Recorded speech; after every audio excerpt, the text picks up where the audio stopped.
My name is Gloria Jarvis. I'm 68 years old, and I've been a widow for the better part of a decade now. Life is quiet, and for the most part, I like it that way. I live in a small but comfortable house in Charlotte, the one my husband and I bought 40 years ago.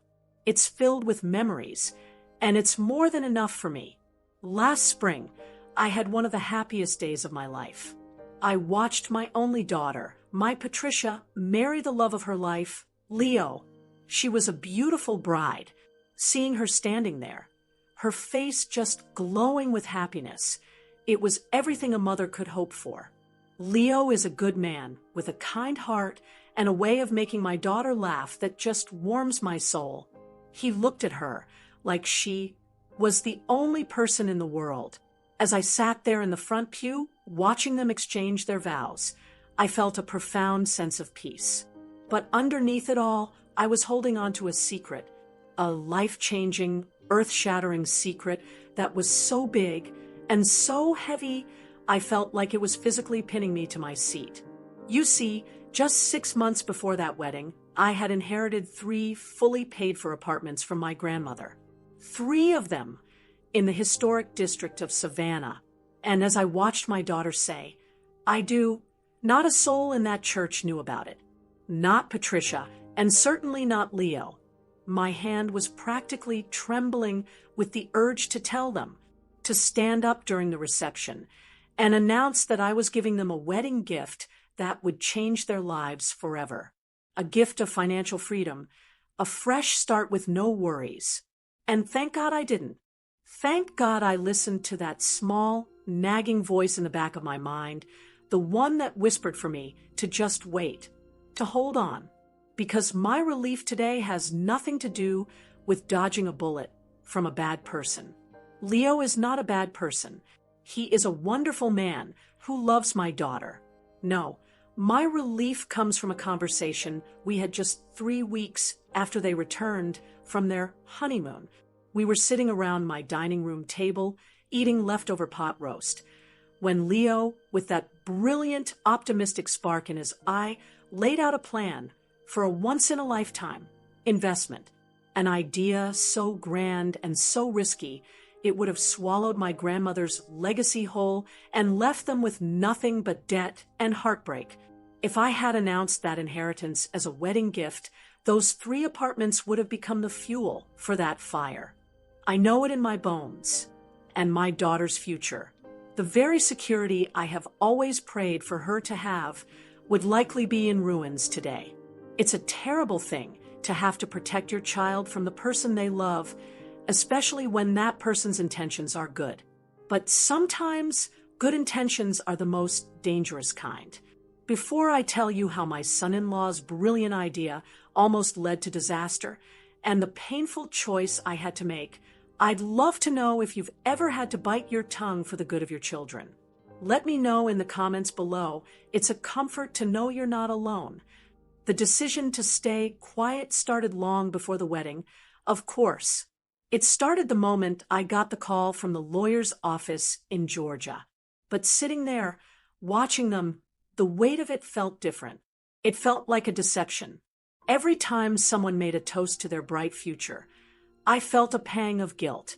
Here I was, holding the keys to a future brighter than any of them could imagine, and I was keeping them hidden in my purse. I love my daughter more than words can say, and I truly like Leo. When he first came into our lives, I was so relieved. He was charming, respectful, and it was clear from day one that he was utterly devoted to Patricia. He made her happy, and after watching her go through a few heartbreaks, that was all I cared about. But I'm a watcher. I've always been a watcher, and I saw a pattern with Leo. He was a dreamer. He didn't just have ideas. He had grand visions that swept him up entirely, and my daughter, bless her heart, would get swept right up along with him. I thought about all of that as the minister spoke about building a life together, about creating a solid foundation. And I thought about the foundation I was withholding. Was I wrong? Was I being cynical? Was I letting my own cautious nature cloud my judgment? These questions looped in my mind throughout the entire ceremony. When I hugged Patricia afterward, she squeezed me tight and whispered, "Thank you for everything, Mom." I just smiled and squeezed back. The words, "I have something to tell you," dying on my lips. I told myself it wasn't the right time, that it would overshadow their day. But deep down, I knew I was just scared. I was scared of what would happen to that carefully built legacy once it was touched by my son-in-law's boundless and often reckless optimism. And that Sunday dinner 3 weeks later proved that my fear wasn't just me being an overly cautious old woman. It was an instinct, a mother's instinct, and it turned out to be the only thing that stood between my daughter's security and disaster. To understand why I kept that secret, you have to understand my grandmother, Agnes. She wasn't just a person to me, she was a philosophy. My caution didn't come from my own nature. Not really. It was inherited, passed down from a woman who saw the world in black and white, safe and sorry. Agnes was born in 1915, which meant she came of age right in the heart of the Great Depression. That time didn't just shape her, it forged her. For the rest of her life, she saw the world through the lens of that hardship. I remember her kitchen. There was a big glass jar on the counter, one of those old pickle jars, and every single day she would empty the change from her purse into it. Not just pennies, but nickels, dimes, whatever was there. She called it her solid money. To her, money in a bank was a promise, money in a stock was a gamble, but the coins in that jar were real. They were floorboards. She'd say, "Gloria, you don't build a life on dreams. You build it on floorboards. Something solid you can stand on when the wind blows." And in her life, the wind had blown a whole lot. She told me stories of men in her neighborhood in Savannah, men who had been wealthy, who had owned businesses, who lost everything overnight. They had built their lives on paper, on promises, and when the wind came, it all blew away.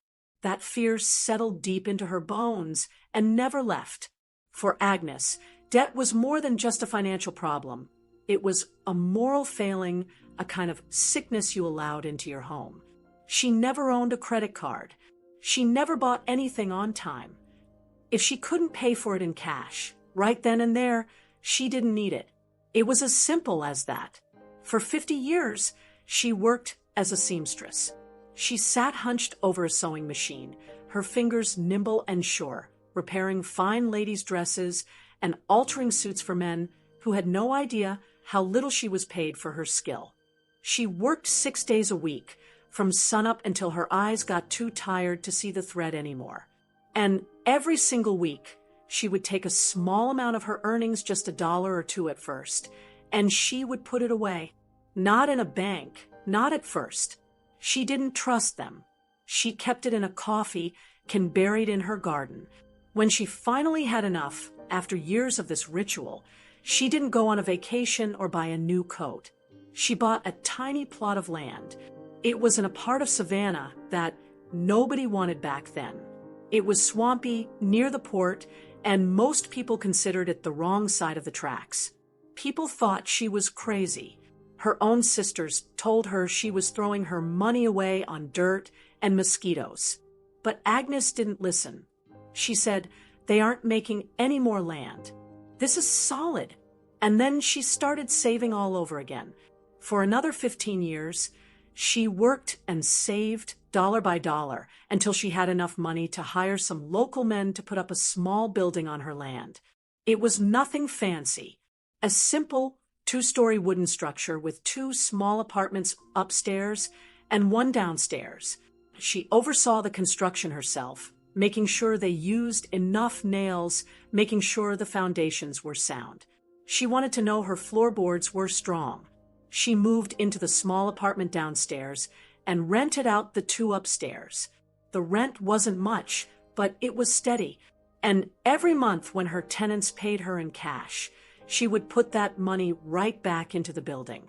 A new roof, better plumbing, a fresh coat of paint. She nurtured that property like it was a living thing.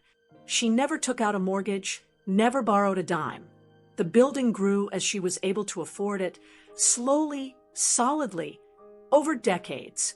That building, that legacy born from a pickle jar and a coffee can, is what I inherited. It wasn't just property. It was a testament to a life lived with incredible discipline and caution. It was 50 years of her hard work, her tired eyes, and her aching back, all solidified into wood and brick. So when I sat there at my daughter's wedding, I wasn't just thinking about money. I was thinking about Agnes. I was thinking about her fundamental belief that you build slowly, you build carefully, and you never, ever risk the floorboards. And then I would look at Leo, who I truly believe is a good soul, and I would hear his voice in my head, full of excitement about his next big idea. His ideas were always built in the air. They were castles made of clouds, beautiful to look at, but with nothing solid underneath. He saw the world as a place of endless opportunity, where the next big risk could lead to the next big reward. My grandmother had seen the world as a place where the next big risk was far more likely to lead to ruin. How could I reconcile those two philosophies? How could I hand over my grandmother's life's work, her entire belief system solidified into property, to a man who lived by a completely opposite set of rules? I couldn't. It felt like a betrayal of Agnes, of her hardship, and of the profound, simple lesson she had spent her entire life trying to teach me. The apartments were never just a windfall to me. They were a responsibility. And I had a responsibility to make sure the wind she worked so hard to protect against wouldn't be invited right in through the front door. Now, I need to be very clear about my son-in-law, Leo.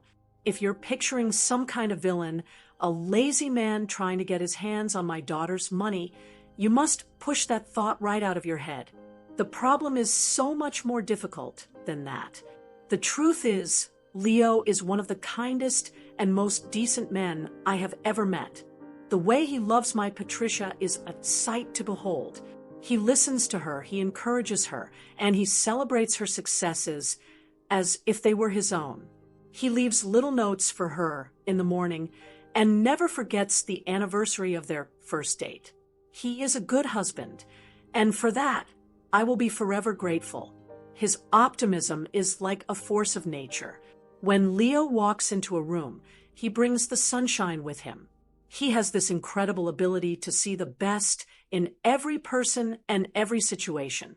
It's impossible to be cynical around him for long. He can get you excited about the most ordinary things. That infectious, boyish enthusiasm is what made Patricia fall in love with him, and I can certainly see why. He makes the world feel like a more hopeful place. He makes you believe that anything is possible. And that, right there, is the problem.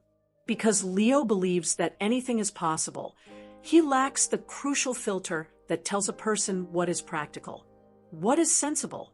He is a man with stars in his eyes, constantly looking at the horizon for the next big, beautiful thing, without ever checking to see if he's about to walk off a cliff. Over the 5 years they were dating, I saw the pattern unfold time and time again. It always started with a spark. He'd read an article or see a documentary, and suddenly he would be consumed by a new passion, a new business idea that was guaranteed to be the one. First, there was the gourmet mushroom phase. He read that fancy restaurants were paying a fortune for exotic mushrooms, so he decided our future was in fungi. He spent nearly $2,000 of their savings on shelving units, humidifiers, and something called a laminar flow hood, which took up their entire spare bedroom. For 2 months, our every conversation was about mycelium and substrate. Patricia was right there with him, researching mushroom recipes and designing a cute little logo for their brand, Pat's Perfect Portobellos. It all ended when a strange greenish-black mold took over the entire operation. Not only did they lose the initial investment, but they had to spend another $800 on a professional cleaning service to make the room habitable again. A year later, It was artisan olive oil. They went on vacation to California and visited a small, family-run olive grove. Leo was enchanted. He came home with a plan to become a specialty importer. He spent weeks on the phone with the family, arranging a shipment. He spent $1,000 designing beautiful labels and a website. He didn't, however, spend enough time researching import regulations. The shipment got tied up in customs for 6 weeks. By the time it was released, the oil had been exposed to heat and had gone completely rancid. Another couple $1,000 gone. The most recent one, just before the wedding, was the app.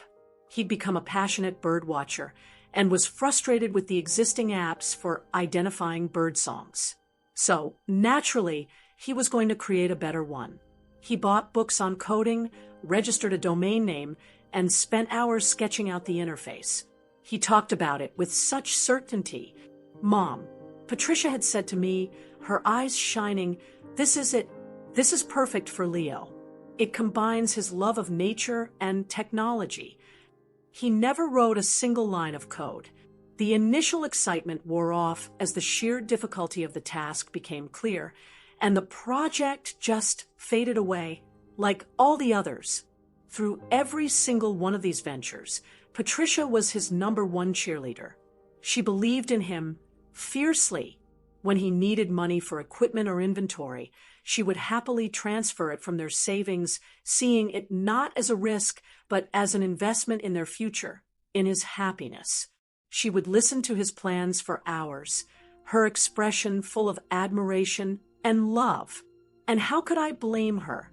She was in love with his beautiful spirit. My worry was never that Leo was trying to hurt her or waste their money on purpose. He was always as disappointed as she was when things didn't pan out. My fear was that he lacked a foundation. He only ever saw the glorious finish line, never the long, hard, unglamorous race required to get there. He didn't understand that a dream without a practical, step-by-step plan is just a wish. And watching my daughter pour her heart and their small savings into one wish after another was quietly breaking my own heart. I could see the cliff's edge that they were walking toward, but they were too busy looking at the stars to notice. The phone rang on a Tuesday morning in October, 6 months before the wedding. It was a number I didn't recognize, with a Georgia area code. I almost didn't answer, but something made me pick up. A man with a slow, southern drawl introduced himself as a lawyer from Savannah. He was calling about my aunt, my mother's sister, Clara. My heart sank a little. Clara was 89 and had been in poor health, so the news wasn't a shock, but it was still sad. She was the last of that generation. The lawyer explained that he was the executor of her will and that she had left me her personal effects. And then he said the words that changed everything. "Your aunt was also the custodian of your grandmother Agnes's estate," he said. "With her passing, the full title of the property now transfers to you as Agnes's sole heir."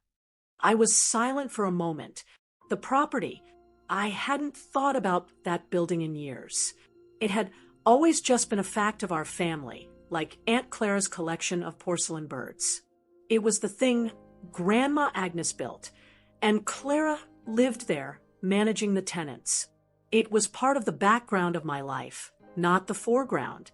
The lawyer gently cleared his throat and asked if I could travel down to Savannah to sign the papers. I agreed, my mind in a fog. A week later, I was driving my old sedan down, 95. The closer I got to Savannah, the more I felt like I was driving into the past. I remembered visiting my grandmother in that downstairs apartment as a little girl. I remembered the smell of salty air mixed with the city's dampness, the sound of the ships in the distance. The neighborhood back then was rough. It was a place of sailors and factory workers, loud and gritty. My mother had always been a little embarrassed by it.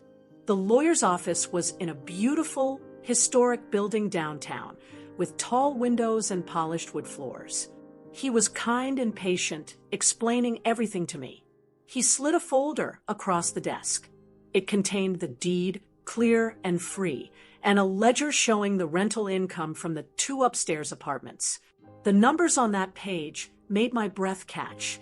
It was a steady, respectable amount of money, more than my pension as a retired librarian.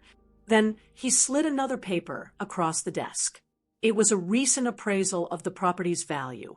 I looked at the number at the bottom of the page, and I felt my jaw go slack. I had to read it twice to make sure I was seeing the correct number of zeros. The gritty, undesirable part of town I remembered from my childhood had, over 50 years, become one of the most popular historic districts in the city. The building was now surrounded by art galleries, boutique hotels, and trendy cafes. My grandmother's simple, solid floorboards were now sitting on a gold mine. After I left the lawyer's office, I walked the few blocks to the property. It looked just the same, but different. The old wood had been painted a handsome dark green, and there were flower boxes on the windowsills that Aunt Clara must have put there. It looked sturdy. It looked proud. It looked like my grandmother. I stood across the street, just watching people walk by, tourists with their cameras, locals sipping coffee at the cafe next door. It felt completely unreal. This solid piece of my family's history, this thing of value, belonged to me. That night, I sat in a sterile hotel room, the folder with all the documents lying on the bed beside me. The television was on, but I wasn't watching it. My mind was racing. The wedding was just 6 months away. Patricia and Leo were struggling to save for a down payment on a small starter home. They were constantly worried about money. And here, in this folder, was the answer to all their problems. It was a miracle, a perfect, beautiful solution. I could give this to them, and they could start their married life without a single financial care in the world. They could buy a house, travel, chase any dream they wanted. The desire to give them this gift was so powerful it felt like a physical ache in my chest. But then another image crept into my mind. It was the spare bedroom, filled with useless mushroom equipment. It was the boxes of rancid olive oil. It was the half-read book on coding for the Birdsong app, sitting on a shelf gathering dust. I could see Leo's face, not as a conniving thief, but as an excited child on Christmas morning being handed the world's biggest and best toy. He wouldn't see it as a legacy to be protected. He would see it as fuel. He would see it as capital. He would see it as the launching pad for his next grandest vision. I got up and walked to the window, looking out over the city lights. I could almost hear my grandmother's voice, as clear as day, not angry, just practical. What is it for, Gloria? Is it for wishing, or is it for building? This inheritance wasn't a lottery ticket. It was the sum total of a woman's life of hard work and sacrifice. It was meant to be a foundation, a safety net for generations.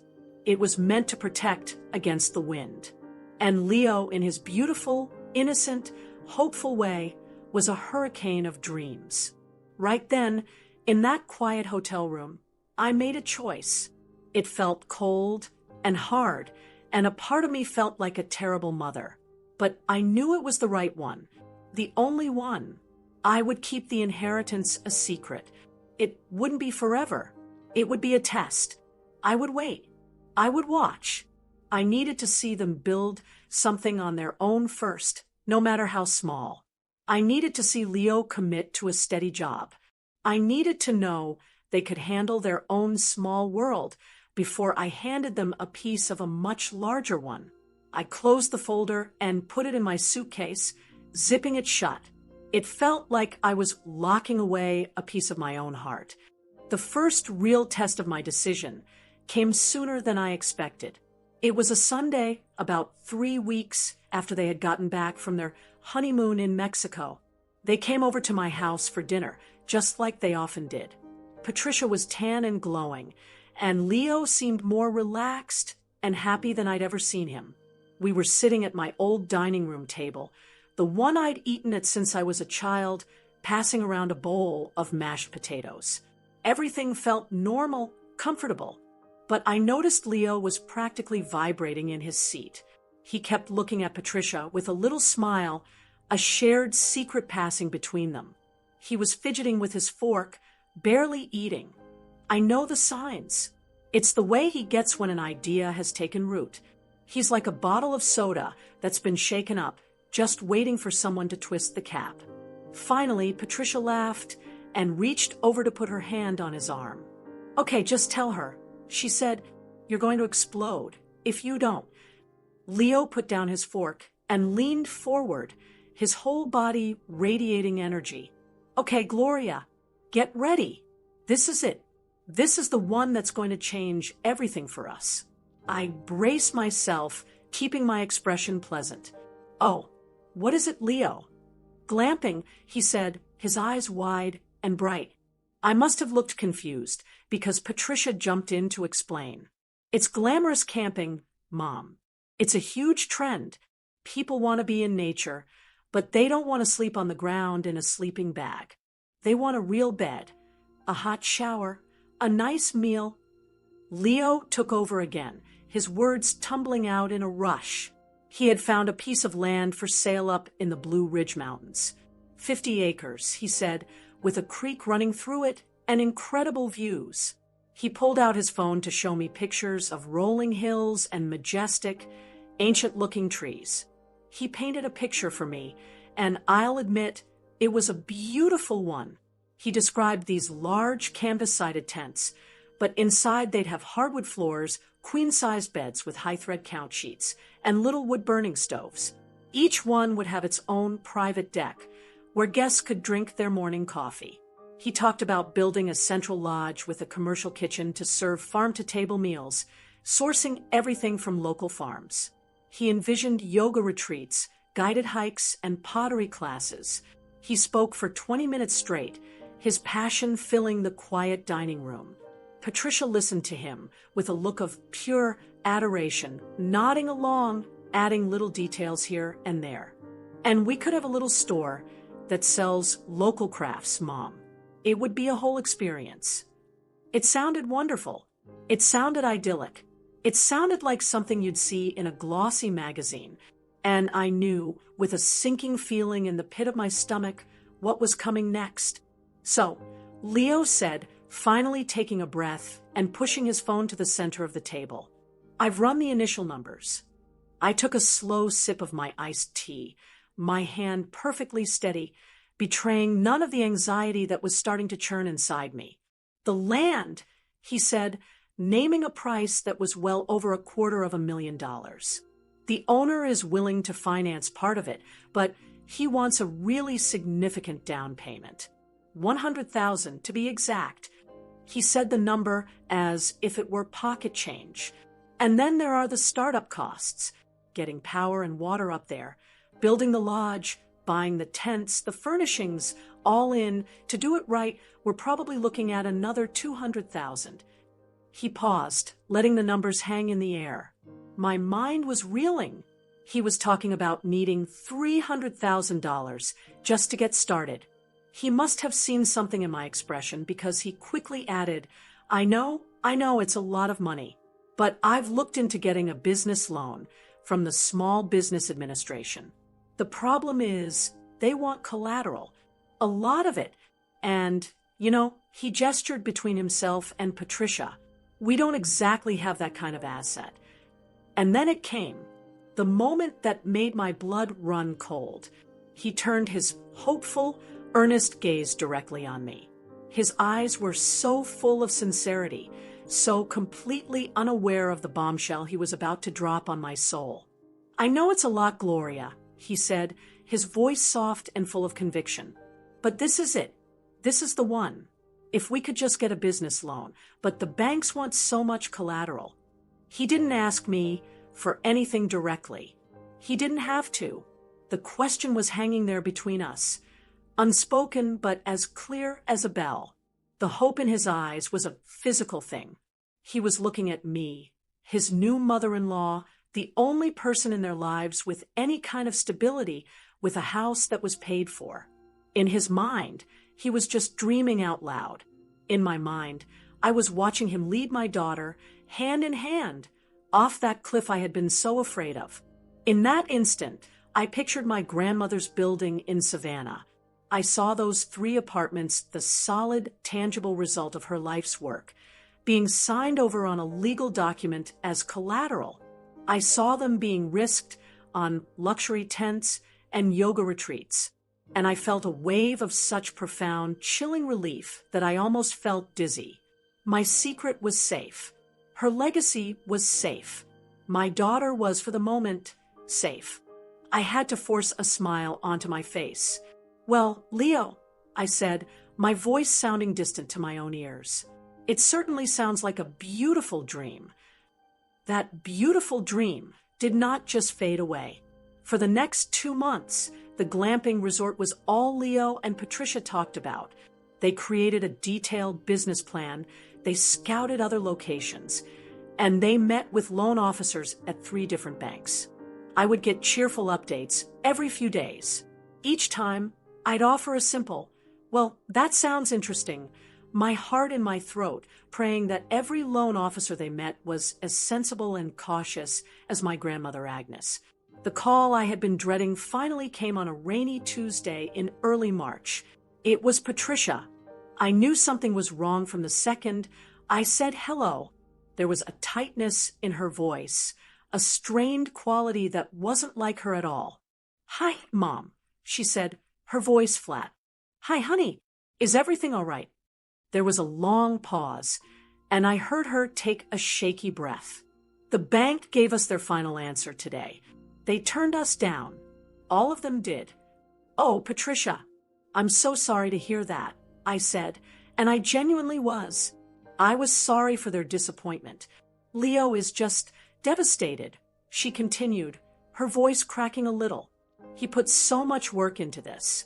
The business plan was over 100 pages long, Mom. He had charts and projections for everything. The last loan officer told him it was one of the most professional proposals he'd ever seen. But he said without the collateral, there was nothing he could do. It's just not fair." I listened quietly, letting her talk. "I'm sure it's a big disappointment for both of you," I said softly. "Well," she said, and her tone shifted. It was no longer just sad. There was a hint of determination, a rehearsed quality. We were talking, and Leo came up with another idea, a way around it. I closed my eyes, my hand tightening on the receiver. I knew where this was going. What kind of idea? It would just be temporary. She started, the words coming out in a rush. "The bank said that if we had a strong cosigner, someone with real assets, they could approve the loan. Or if we could get our own private financing for the down payment on the land, the bank would be willing to finance the rest. So we were thinking maybe you would consider co-signing the loan for us. Or maybe you could take out a small second mortgage on your house. We would make all the payments, of course. You wouldn't have to pay a dime. It would just be using your good credit, your stability, to help us get started." The silence that followed felt immense. I walked over to my living room window and looked out at my little garden, the rain dripping from the leaves of my azalea bushes. I had lived in this house for 40 years. My husband and I had burned the mortgage papers in a little ceremony in the fireplace 15 years ago. It was my only real asset, my only piece of solid ground. It was my grandmother's lesson, learned and applied. "Patricia," I said, choosing my words as carefully as I could. "Honey, I can't do that." "What? Why not?" "We would pay you back every cent, Mom. I promise." "It's not about that," I said, trying to keep my voice gentle. "I'm retired. I live on a fixed income. My house is all I have. At my age, taking on that kind of debt, that kind of risk, it's not something I can do. If something went wrong with the business, the bank wouldn't just want the payments from you. They would want it from the cosigner.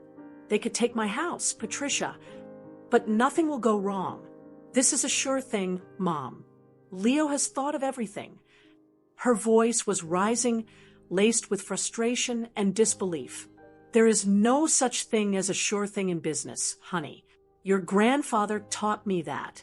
And I love you both, but I cannot risk my home. It's the only one I have.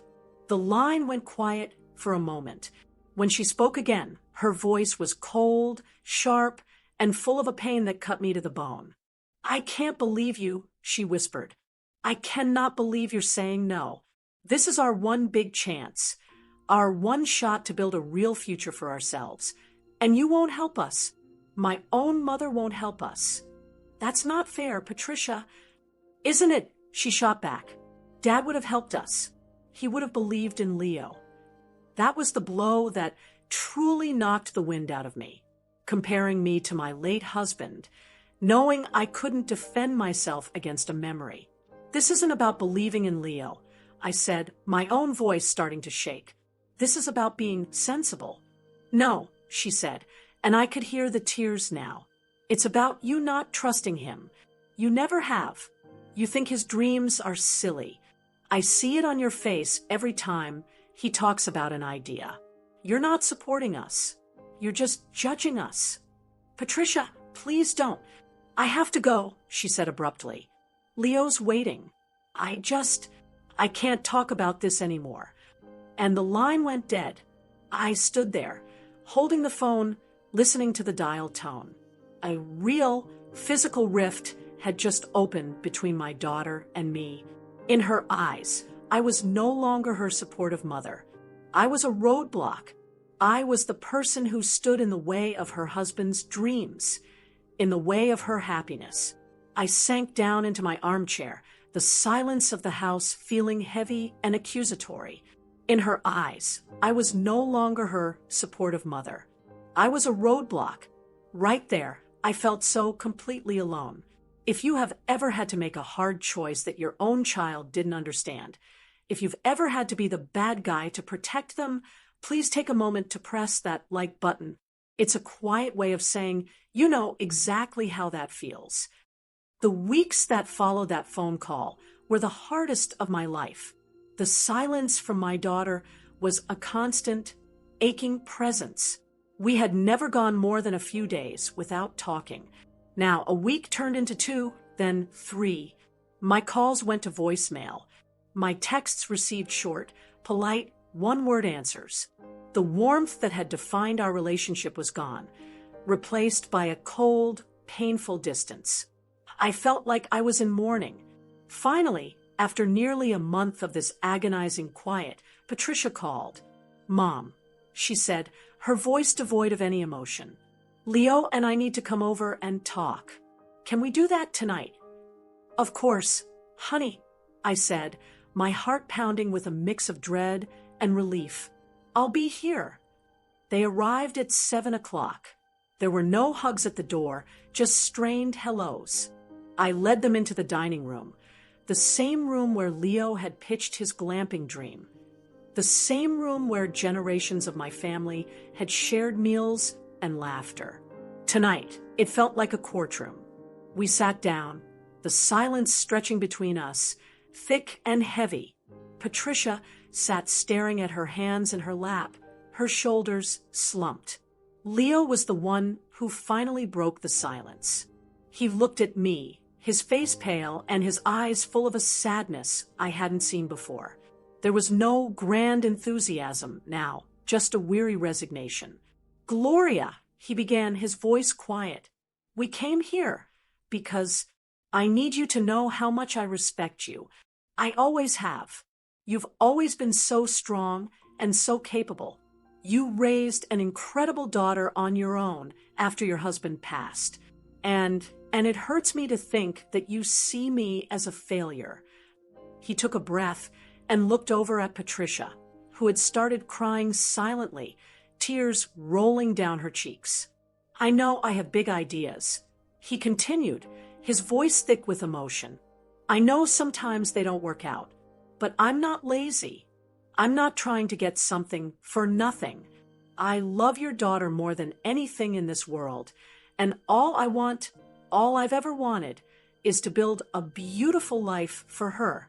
I want to give her everything. And feeling like you think I'm just some foolish dreamer who's going to hurt her, it's the worst feeling in the world." He finished, his gaze dropping to the table. Patricia let out a small sob. And in that moment, watching my daughter's pain, seeing the genuine hurt in this man's eyes, I knew I couldn't do it anymore. The secret was no longer a shield. It was a wall, a cold, stone wall I had built between myself and the two people I loved most. It was meant to protect them from financial ruin, but it was causing them emotional ruin instead. And that was a price I was no longer willing to pay. I stood up slowly. My voice was steady when I spoke. "Excuse me for a moment," I said. They both looked up confused. I walked out of the dining room, down the hall to my little study, and opened the bottom drawer of my filing cabinet. I pulled out the thick manila folder I had brought back from Savannah. My hands weren't shaking. I felt a strange sense of calm, the kind that comes when you finally decide to do the thing you've been terrified of. I walked back into the dining room and stood at the head of the table. I didn't say a word. I simply opened the folder and laid its contents on the polished wood between them. 3 official-looking documents. The deeds. 1 for each of my grandmother's properties. They both stared at the papers, then up at me, their expressions a mixture of confusion and shock. "What is this?" Patricia whispered, wiping a tear from her cheek. I sat down and took a deep breath. "This," I said, "is the truth. This is why I said no." And I told them everything. I started with my grandmother Agnes, with her pickle jar full of pennies and her 50 years spent hunched over a sewing machine.